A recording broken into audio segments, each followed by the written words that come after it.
Maintie jarama Oloo TV en kine makare mainde tieno mar Kuku mar Wach kod an Oloo Mbaka. Kinde gi eki watemo wuoyo kaka piny mar Kenya chiedho achiel kachiel kendo bende wayudo oganda mabende nodhi e chenro noero mar yiero mabende koro duoko ne osewuok achiel kachiel. An studio kaendi kod jal mabende nochung' e laro mar Gavana Homa Bay mabende nochung' otiko mar en owuon kata independent candidate. Arwaki e studio. Erokamano ahinya. Nyiso oganda wa inyalo moso oganda mondo iwach negi nyingi. Mokwongo agoero kamano ahinya Jeff miya thuolo ni mondo mos oganda. An Professor Medo du Calvins Misama an nyachung' kaka candidate mar governor ma Homa Bay County. Maduong' ahinya gone jowa erokamano ahinya jok mane omiyo ombulu toka yiero tim. Na gone gero kamano, pod agone gero kamano, kata ne jogo manoko gono ombulu be agone gero kamano nikech man en piem koro ukonyowa tego lweny mane wantie ji mane lero ji ang'wen. To machielo bende ago erokamano nyo awinjo ka governor mane jopiny oyiero Cyprian Awiti owacho ni orwako jogo endo manyo gilero go mondo giti kanyakla achiel. Omiyo adwani anyise ni an kaka Professor Misama have no problem tiyo ne jopiny kanitie kumoro amora ma Governor Awiti paro ni dakony go jowa e Homa Bay County. An thuolo mar serve jowa e capacity moro amora ma omiya mondo atine jo Homa Bay County and at large ne jo Kenya bende. Omiyo thuolo ni en thuolo makende. Adwani reassure jo Homa Bay ni pod antie yiero nyo osetim to nyo make a decision. Yes. Koro miyo decision marwa manyaka wa respect. Erokamano ahinya Professor. Goni erokamano maduong' mokalo. Professor kaka ng'ama nodhi through the process noero mar yiero. Un kaka candidates nyalo wacho ni process ni rine odhi yo machal nade. Mabende koro nwaketo tenge. Process anyalo wacho ni jopiny mane odhi yiero kata notimo yiero nyoge time e yo ma peaceful ne onge koko. Problem no bede bang' yiero kweno to gi transmission of those results. Kanyi manyo nitie problem but manyo problem ma jopiny and it was not a problem mar candidates. Ne en problem mar IBC. Koro IBC mana nyalo wacho ne nyoko tiyo kako nego giti. Jopiny to notimo maber ji nodhi yiero koko ne onge. To kendo jopiny no yiero joma ne gidwaro. To tok mano kane okwan ombulu ma koro results gibedo transmitted at county and at national level mibadhi nyonitie. But yiero was peaceful and I would say even transparent, although and kaka candidate anyalo wacho ni I was not happy nikech in Homa Bay County no one called 1,060 polling stations and in only 5 polling stations emane joga obed allowed in, my agents. The rest not amgi. Koro to that extent anyalo wacho ni nokotim na maber to na neno ni nan gi agents mane appoint to represent my interest. They were not allowed in almost polling stations. Koro mano afini IBC no kotimo maber nikech I had appointment letters for all my polling agents. They were never allowed. Even my chief agent at the tallying, not although later no gocho na mana they physically and won kasa maneti mukweno ne antie. I was the only candidate was present. Samani chako tallying. To kanyo benwane kanentie ukora mana penjo kata county returning officer Mr. Michael Kosgei gi jalopne manentie. Mana penjo nto ang'omo miyo gik ma owae polling stations okumi wa mondo wanen gi at the same time kodu nikech mane tallying onego samu kwano wanbe wakwano to ka une mu receive gi quietly to manipulate gi kore ka post gi for everybody. Mano is not telling. Koro gino jaibi is not a mama. Ana won arrested with them. The agents maninti kata magwanga. We realized what was happening, and it was actually not normal. And can I confront the county returning officer? I know or actually managi post were not legitimate. What is the point? Na penji ke to wakar ka chakre ne gigi chak donjo ka around 6 to ma koro the midnight. What watch gig may be any they are not legitimate. What is the point? Koro to that extent I would say in election the public, the citizens, the voter did their part in a very peaceful and in a transparent manner. But their decision was affected at the counting and at the transmission of those results.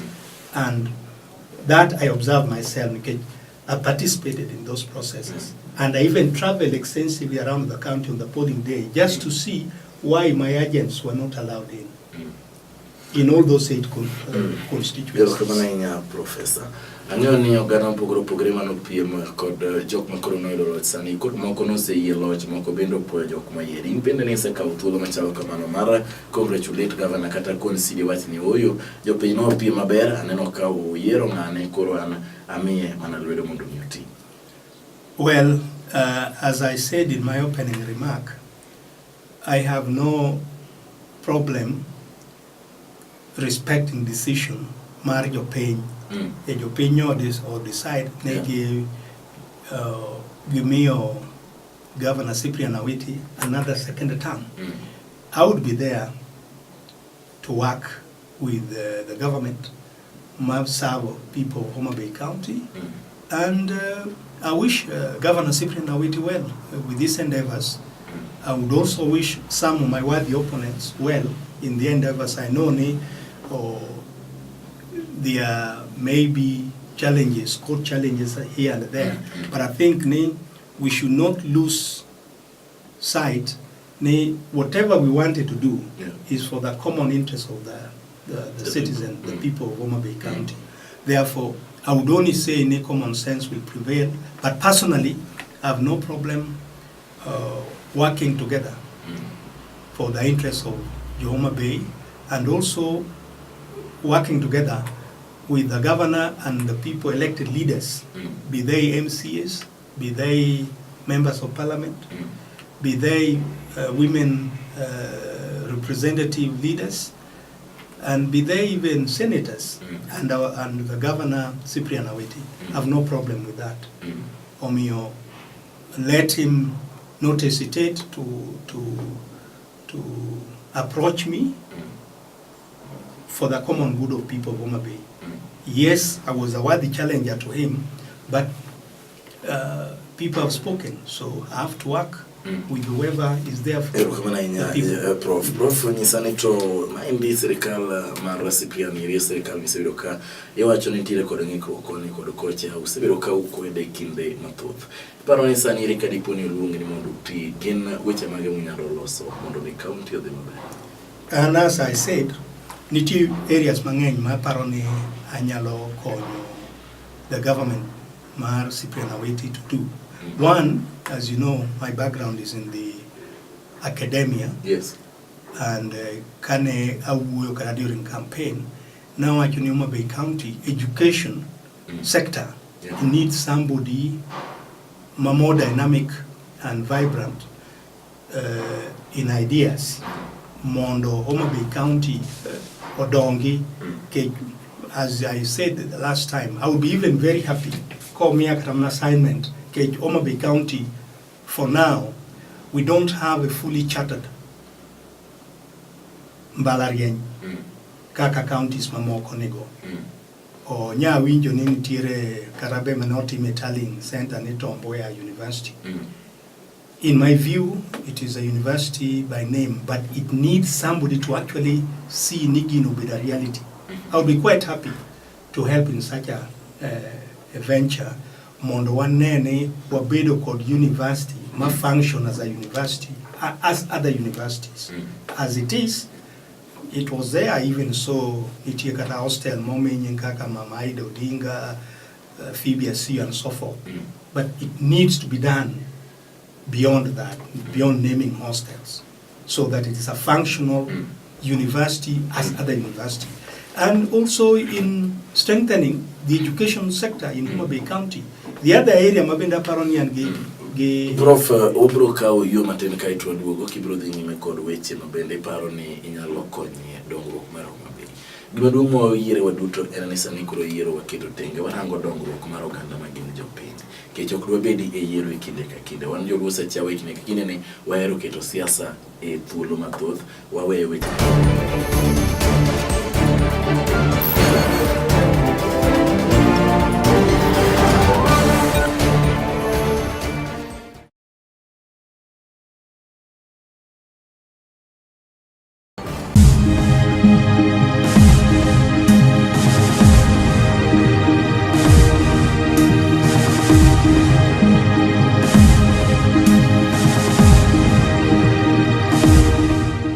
Chako duoge thuolo mar ariyo kwadhi nyime kod Professor Luke Calvins Medo Misama mabende nochung' e laro kom mar gavana ma Homa Bay. Professor chaka ruoki e studio.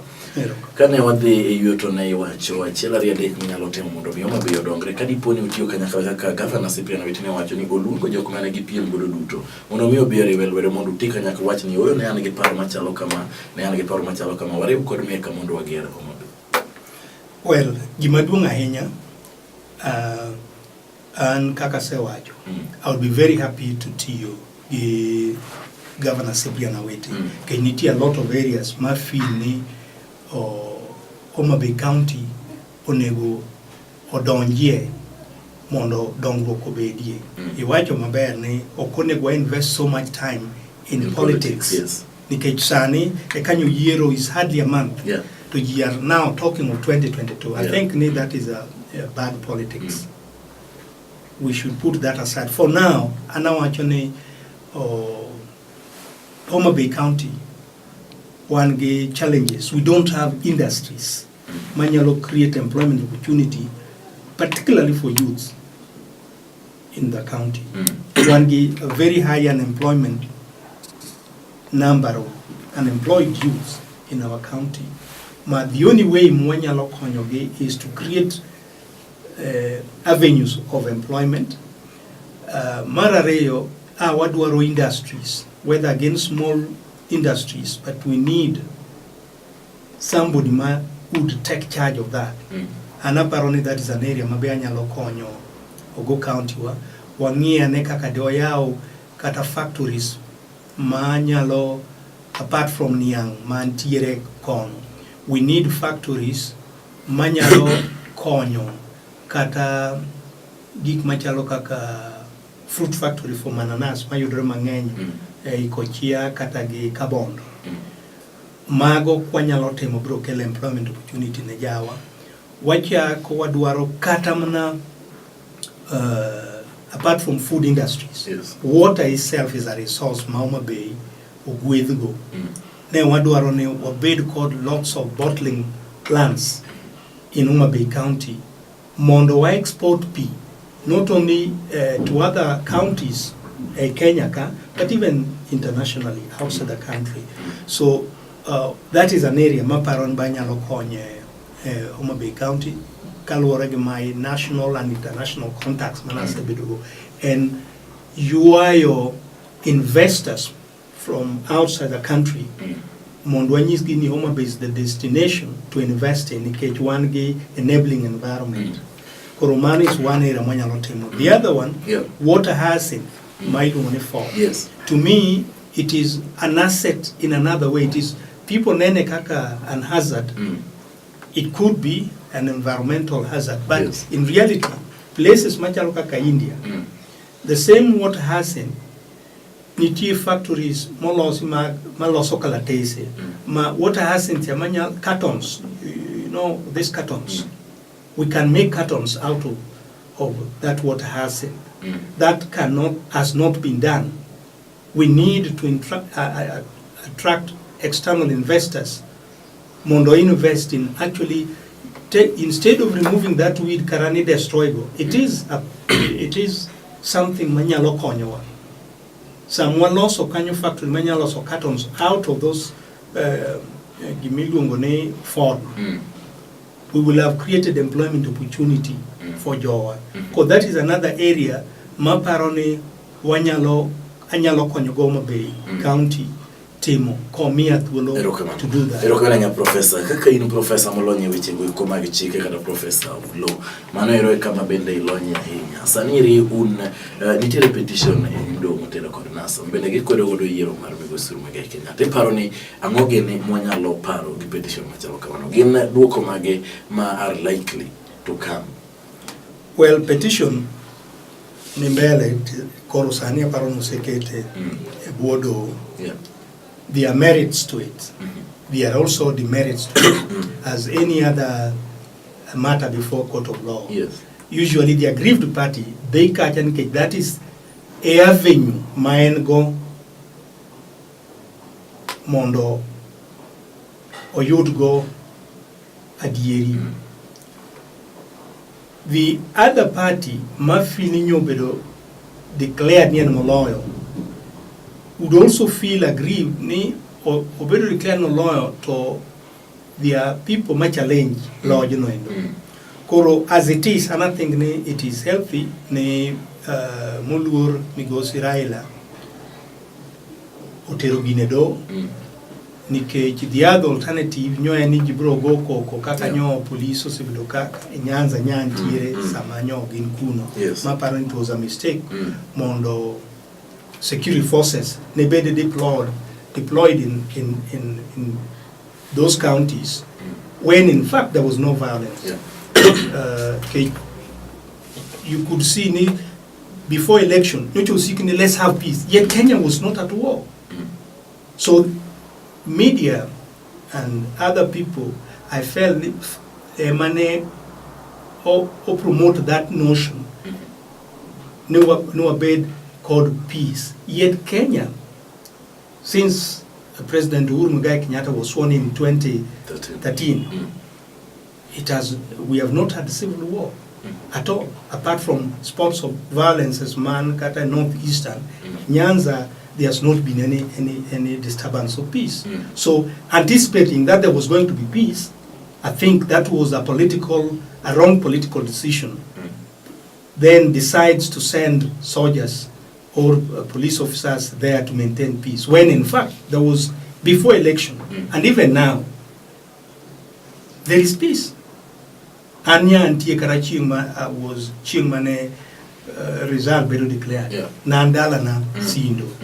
I could see police ringo even across Laudi, across Fence Mara, and there was no need for it until very late into the night. So I felt it was the security forces disturbing the peace, not the citizen disturbing peace. And I think that was wrong. Should not, as a leader, pretend Gimanotim was good. Because it was a disturbance of peace by those who are supposed to maintain peace, the security forces. Because a declaration, ni Uro law or Raila law, that in itself would not generate violence. So it was people pushing people to generate violence, which in my view I think was wrong. Therefore, Mondo Mulu Raila or any other person to move to court, I think that is a very healthy process. It is also strengthen the cause of democracy and also strengthen the cause of constitutionalism in our country. We have to respect our constitution as it is. Koromia Paroni is healthy that Ginutere do bende kawangi personally I did not agree Gigima na Obedo decided in 2013 because the process cannot aim. I felt as a lawyer or as a professor of law that decision did not promote belief in the rule of law, the way it was handled. And I think although the same team was there, about nearly 5 judges participated in 2013, I think they also are members of this country. They know what people thought of what they did privately and publicly. They will not repeat the same scenario. The new Chief Justice, personally, I think is a man of great integrity, just like his colleagues, Yes. because we have not less than 3 are people who have very strong academic scholarly background. And I think they should respect the oath they took to discharge justice fairly, without favor or fear of anybody. If they did it that way, we as colleagues, as peers, Yes. we would congratulate them. And I think that no pressure, no amount of pressure should be given to them when they are going to attend to this matter within the Mars Supreme Court. Yeah. Not only Gikmwati Kenya ka, internationally, Kenya is a member of the Commonwealth. Yeah. Law mwati yogo karka, iluongone principle of judicial precedence. Jopinje moko kata mana Canada, kata Australia, gikmo bedo decide gikos me Kenya ka, samagi make a decision, they do wide research. Mabro nwango ni case makama no bedo decided gikot makama within the Commonwealth system. So it helps to strengthen the legal regime within the Commonwealth system. So Kenya is not an island. We have to respect. Nigimwati me Kenya kaya is also seen by other individuals and other countries and other scholars, even with other countries which are not members of the British Commonwealth system. So I think I have faith that the judges will do what and make a decision which will enhance democracy and the rule of law and constitutionalism in the Republic of Kenya. Ero kama na professor kwa tiyo ko manero wado kachel Wach ni kaka jal mabini ne OPM kendo korone ay marachero ne ido ne paroni ang'o ma okelo dongni maduong' to gin lessons mage ma yore makoponi kata chaki chunto ibro rectify chela ria dek potomi koro ke chaki chunto e yodo koma ma idwaro koso chung kaka achung kenda mar independence ne mane obedo yo meja antu no Jeff mokwongo kadong bedo ni nan kanyo no strengthen ngat dineni muluora weti ochung kende. Ingeni kantie ngama utimu penj to ntie ngama bedo number 1 number 2. Yeah. It make that your win memorable. Nikech professor nentie. Angeo ni kara Cyprian kara jo herane. Mori Cyprian otemo olo nyaka ngire Misama. Awinyo ka jomoko meko jok ni professor wangno lo kata jo Jubilee. Ngamo loyo ken ja Jubilee and a fellow human being. Tom Alela and Wood Homa Bay County. And no kapiem ni na I was competing against human beings like myself. So bedonena a team, it was Jopin mano confirm the professor. And in fact I gonna get a banka jo IBC no semaya ombolo magman by refusing my agents not to participate. Omio IBC chance to manipulate ombocha manager opinion ke jo pinto no mi amangeny ka I would say in only 2 polling centers emananwang a total of 604. So 10,060 mabeji mangeny manohera mano miombolo. You know what, they cannot account for where they took those my votes. That's the only area mangeny karakani there was to be a rerun or a recount. It will show ni professor no idombolo molo majo IBC declare ma yudoka ma kama jo IBC am not declare but manager opinion mia na idombolo mangeny kabisa. But it was decided by not allowing my agents to participate. Disadvantaged me. The other any jo wabende sama ichung kaka independent. Ne the polling station moro kumoro ilungoni Kamato. Ayudoka presiding officer manen dhako na mamiyo onyiso ji ni kokigocho ne awiti to mbucho kethore kigocho ne Misama umbuji ngeni no kiaya and achung kanya and Misama awinjo kochiwo that instruction ma okonego getimano. They were not supposed to be doing that. Again, kata county returning officer no nyiso my chief agent, tallying agent, ninyis professor we have decided ni ombolo wadi miyo Cyprian koro kikowes ma kapok ogo kura. This is a referee ungeni Manchester United kadhi gocho gi Chelsea manyaka lo to put if they go mpira the next day and you are a referee. So already we went on 8th of August when already a referee had made a statement ne professor waste time mare. So I realized even if I went to court now with other people who may go to court, if a decision had been made which affects me adversely as it did, what is the guarantee that a second round they will not do the same? They did it, so that also affected me. Bedoni, in all 1,055 polling centers, my agents were refused to participate. It tells a lot.